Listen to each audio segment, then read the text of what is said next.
श्रियकान्ताय कल्याणनिधये निधयेतिनाम् श्रीवेङ्कटनिवासाय श्रीनिवासाय मङ्गलम्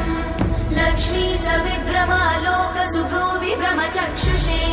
चक्षुषे सर्वलोकानां वेङ्कटेशाय मङ्गलम् श्रीवेङ्कटाद्रिशृङ्गाग्रमङ्गलाभरणाङ्गये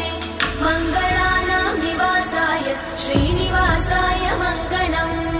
सर्वावयव सौन्दर्य सम्पदा सर्वचेतसां सदा सम्मोहनायास्तु वेङ्कटेशाय मङ्गलम् नित्याय निरवध्याय सत्यानन्दचिदात्मने सर्वान्तरात्मने श्रीमद् वेङ्कटेशाय मङ्गलम्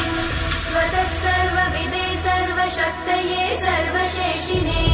सुलभाय सुशीलाय वेङ्कटेशाय मङ्गलम्